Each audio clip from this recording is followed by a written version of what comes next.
imaginar a seguinte cena. O grande apóstolo Paulo, aquele formidável plantador de igrejas. Aquele mesmo que desafiou o Império Romano inteiro, né? Exatamente. Ele se encontra completamente encurralado na província da Ásia e ele acaba de receber o que o texto original grego chama de apokrimato taunato. Que, olha, não é de jeito nenhum uma figura de linguagem. Não, não mesmo. É uma sentença oficial de morte. A pressão sobre ele, o terror absoluto daquele momento específico, foi um peso tão esmagador que ele simplesmente perdeu toda e qualquer esperança de sobreviver. Ele olhou para o próprio cenário, avaliou as opções e declarou que era literalmente o fim da linha. É um abismo de desespero absoluto, sabe? Sem a mínima margem para otimismo ou pensamento positivo. E o que torna a abertura desse primeiro capítulo de 2 Coríntios tão teologicamente rica e, assim, profundamente chocante, é que Paulo se recusa a esconder esse fundo do poço. Ele não tenta enfeitar a situação. De forma alguma.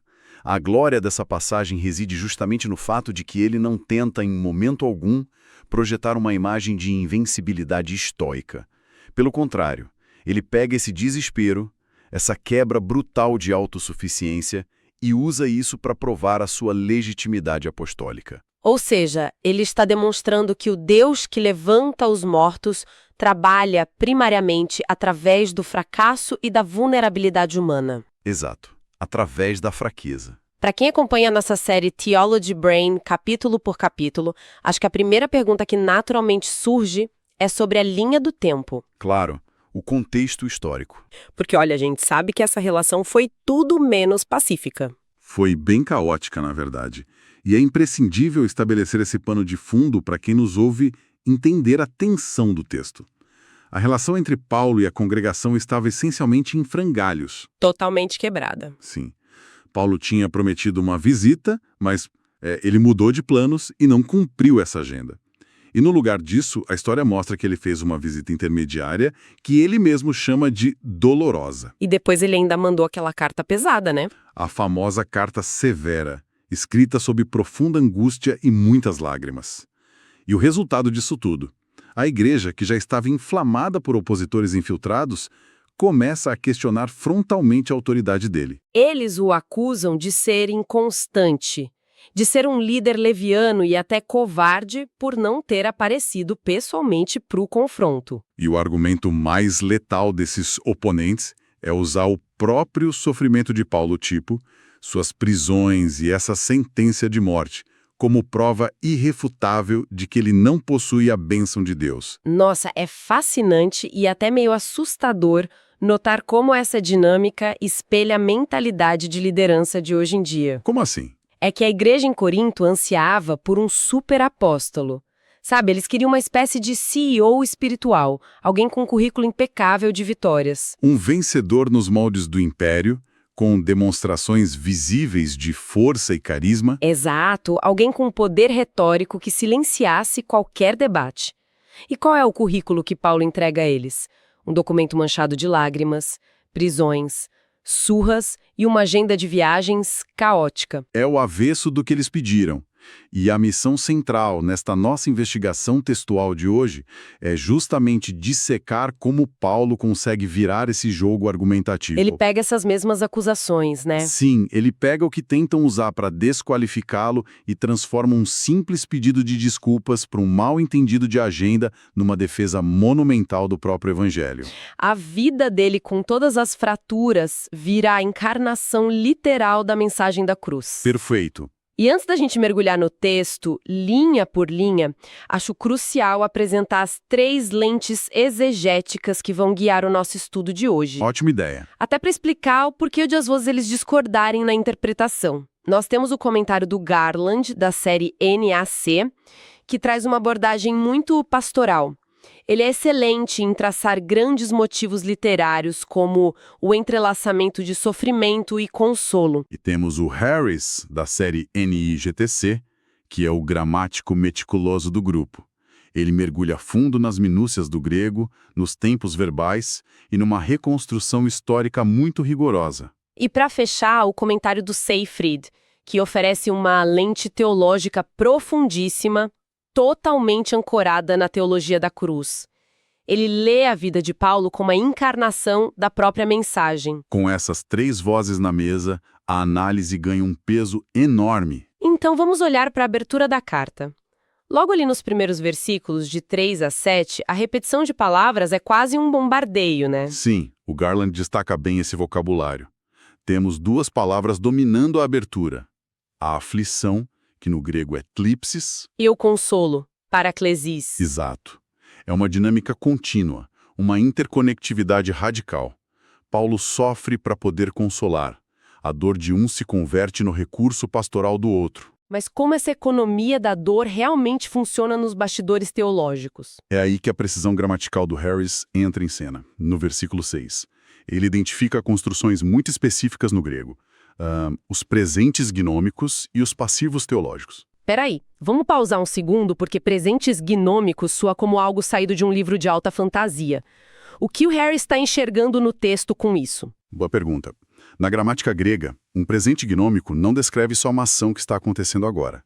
Ele estabelece uma verdade universal, uma lei imutável. Tipo a lei da gravidade? Isso, é uma realidade contínua. E o passivo teológico é uma construção onde o sujeito da ação fica oculto. Mas, no contexto bíblico, esse sujeito oculto é sempre Deus. Uau, então quando Paulo escreve somos atribulados, ele não está falando de um acidente de percurso? De jeito nenhum. A gramática por trás disso diz que Deus ativamente e universalmente orquestra essa aflição. E a implicação eclesiológica disso é profunda. Se o apóstolo é esmagado, é Deus orquestrando a dor para que a congregação receba consolo depois. Nossa, isso é até meio assustador de pensar. E nos obriga a voltar para a questão histórica que aparece logo em seguida. O que de fato foi essa tal aflição na Ásia? A famosa trípsis, que os levou ao desespero extremo, né? Sim, aquela que os fez perder a esperança na própria vida.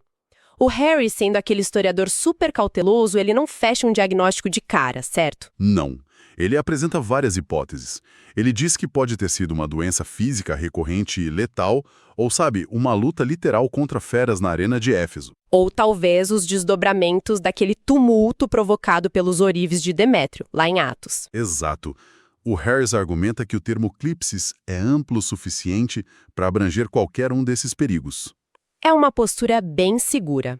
Mas é aqui que o Seyfried entra no debate e muda completamente as regras do jogo. O Seyfried é brilhante aqui. Embora ele tenha essa lente focada na teologia da cruz, a exegese dele nessa parte é puramente filológica e histórica. Sim, ele rejeita a ideia de uma doença grave ou de um tumulto genérico. Ele baseia o argumento inteiro dele em uma única palavra grega. A palavra apocrima. E a argumentação dele sobre o apocrima é incrivelmente persuasiva. Ele mostra que nos documentos do primeiro século, essa palavra simplesmente não era usada na linguagem médica. Nem para descrever a fúria de uma turba de cidadãos. Então, o que essa palavra realmente significava no vocabulário romano da época? Era um termo estritamente técnico e jurídico. Apocrima era o vocabulário usado para decretos oficiais, resoluções de imperadores e respostas formais a petições legais. Então o Seyfried prova que Paulo não estava de cama ardendo em febre. Não, ele estava sob um veredito legal. Uma autoridade romana local havia emitido uma pena de morte formal, uma execução programada contra ele. Meu Deus, a implicação de trocar o cenário de uma febre letal para o corredor da morte romano é avassaladora para o argumento do apóstolo. Muda completamente o peso do texto. Sim, porque se ele está operando sobre a sombra de uma sentença de execução do Estado, ele não está usando uma metáfora poética quando diz que carrega a morte de Jesus no corpo. Ele está literalmente carregando o decreto de cruz para então experimentar o Deus que ressuscita os mortos. Ter uma data marcada para morrer esvazia a pessoa de qualquer otimismo carnal. O estoicismo quebra. Só sobra a ressurreição. Perfeito. E é essa dependência brutal de Deus forjada nessa sentença de morte que prepara o terreno para como Paulo lida com a crise pastoral mais adiante. Sim, a partir do versículo 12. Porque, se a gente pensar bem, a igreja lá em Corinto não está muito preocupada com o fato de Paulo quase ter sido executado. Eles não dão a mínima para isso no momento. Eles estão furiosos porque ele cancelou a viagem. Instigados pelos críticos, eles acusam Paulo de frivolidade. Dizem que ele toma decisões segundo a carne, né? Agindo como um político barato que diz sim, sim e não, não, conforme a conveniência. E sobre essa acusação do sim e não, o Harris aponta um detalhe que traz uma ironia muito trágica para o texto. É muito provável que esses oponentes estivessem usando as próprias palavras de Jesus contra Paulo. Nossa, aquelas do Sermão do Monte? Isso. Seja o seu falar sim, sim e não, não. Eles pegam esse ensino de Jesus e transformam numa arma teológica. Tipo, se o seu mestre mandou ter palavra e você muda de agenda o tempo todo, você é um falso apóstolo. É um ataque extremamente maligno. E para combater isso, Paulo invoca o testemunho da própria consciência. Só que aí, a nossa investigação textual esbarra numa variante complexa nos manuscritos originais. Aquela questão da palavra no versículo 12. Sim, porque Paulo diz que se conduziu para com a igreja com ailicrineia, que é uma sinceridade absoluta testada pela luz do sol. Mas qual é o substantivo que acompanha essa sinceridade? Algumas tradições trazem agiotés, que significa santidade, outras trazem haplotés, que nós traduzimos como simplicidade ou integridade. O Harris pesa as duas opções com muito rigor, mas a conclusão dele é que, independentemente da palavra exata que Paulo ditou, o impacto é o mesmo. A mudança de planos não foi covardia, nem cálculo de relações públicas. Houve integridade total. E aqui o Seyfried brilha de novo. Ele eleva esse conflito de agenda que parece algo pequeno para uma teologia de altíssimo nível. Exato. Como ele conecta uma simples mudança de voo, por assim dizer, com uma teologia do Evangelho. Ele conecta a mudança de planos com o caráter imutável do próprio Deus. Paulo faz um salto argumentativo impressionante. Ele declara que todas as promessas de Deus encontram o seu definitivo sim na pessoa de Cristo. E o Harris ainda pontua que o amém da congregação vem de uma raiz semítica para fidelidade. Pois é, então o argumento de Paulo, segundo o Seyfried, é que o cancelamento da visita foi um ato profundo de amor duro. Ele decidiu não ir para poupar a igreja de uma disciplina severa que causaria uma fratura enorme. Ou seja, a agenda cancelada de Paulo assume a forma da própria ação de Deus, porque o amor divino frequentemente se esconde sob a aparência de severidade ou de atraso aos nossos olhos humanos. Exatamente. E para ancorar esse raciocínio, Paulo usa uma analogia comercial fantástica. Ele usa o termo grego arrabon. Que é o penhor, a garantia do espírito, certo? Isso. Pensa na compra de um imóvel. Você dá um sinal financeiro robusto para garantir que o saldo final será pago. Deus assinou o contrato com o sim de Cristo e pagou esse sinal injetando o próprio Espírito Santo na igreja. Então Paulo está dizendo, a prova da minha fidelidade não é o meu histórico impecável de viagens. É o arrabon que vocês mesmos estão experimentando. Perfeito. E é essa mesma congregação, carimbada com esse selo, que enfrenta um teste muito doloroso sobre viver pela graça, no capítulo 2. Sim. A situação sofre uma reviravolta extrema. A igreja que antes era famosa por tolerar pecados absurdos, como aquele caso de incesto em 1 Coríntios, agora foi parar no extremo oposto. Eles disciplinaram o ofensor, que provavelmente era o líder do motim contra Paulo, mas fizeram isso com tanta ferocidade que Paulo teme que o homem seja engolido pela tristeza. O Seyfried usa uma imagem muito vívida para isso. Ele diz que a igreja age como um indivíduo embriagado cambaleando no escuro.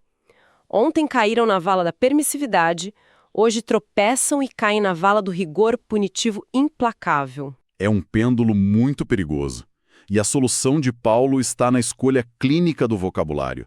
Ele manda perdoar o homem, mas ele não usa o verbo afieme. Que é o verbo mais comum para perdão no Novo Testamento, né? Sim.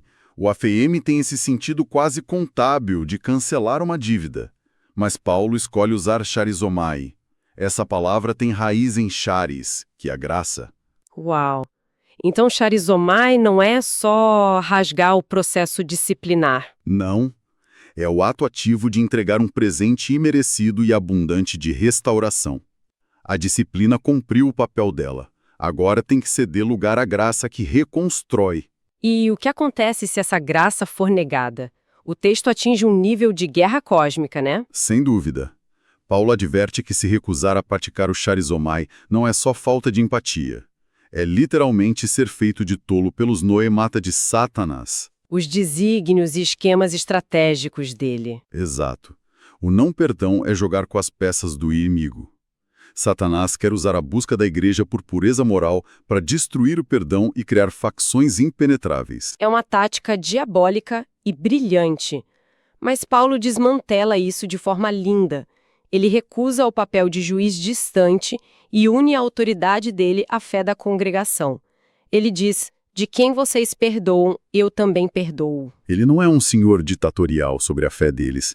Ele é um cooperador para a alegria da igreja. É impressionante ver como todas essas análises, a gramática do Harris, os motivos do Garland, a teologia cruzada do Seyfried, empurram a gente para a mesma direção. Totalmente convergentes. Se a gente precisasse destilar essa imersão textual densa em uma única tese central memorável, qual seria a conclusão? Olha, a ideia teológica inegociável aqui é que a vida e as fraquezas de um líder cristão não são apenas veículos para transmitir uma mensagem. Os fracassos e aflições do líder formam o próprio palco tangível onde a cruz de Cristo é encenada e o consolo de Deus é distribuído para a igreja. Trazendo toda essa bagagem exegética para a nossa realidade contemporânea, o choque cultural é indescritível, sabe? A gente tem que fazer uma autoavaliação bem rigorosa. Sim, porque se o ministério do maior plantador de igrejas do Novo Testamento foi cimentado por desespero, sentenças de morte e agendas fracassadas, o que isso expõe sobre a nossa expectativa moderna por igrejas perfeitas e líderes invulneráveis? Expõe brutalmente que a gente opera com uma métrica de sucesso totalmente pagã e corporativa, longe da cruz. Quando os líderes expõem seus limites humanos, a nossa resposta não pode ser a suspeita ou o ataque. Tem que ser a participação na comunhão dos sofrimentos. O consolo genuíno flui quase exclusivamente através de vasos muito rachados. Com certeza. E isso lança uma provocação incômoda para quem nos ouve. Muito incômoda. Baseada no Seyfried, a pergunta é: se a comunhão no sofrimento é o que nos une a Cristo, até que ponto a nossa busca obcecada por conforto e segurança está nos isolando do próprio Deus de todo consolo? É uma tensão que prepara perfeitamente o terreno para o nosso próximo estudo. O que vem pela frente. Veremos Paulo finalmente chegar a Troade. Uma porta imensa se abre para o Evangelho. O sucesso está garantido. Mas, de forma impensável, ele não consegue pregar. A dor emocional paralisa ele por completo e ele foge. E é desse aparente fracasso total que ele rompe na metáfora teológica mais arrebatadora: o desfile triunfal e o bom aroma de Cristo. É o paradoxo do Evangelho em ação. A glória brilha quando a nossa força se esgota. Nós vamos continuar a desvendar tudo isso no nosso próximo encontro. Continuem examinando as Escrituras com a gente em Theology Brain, capítulo por capítulo.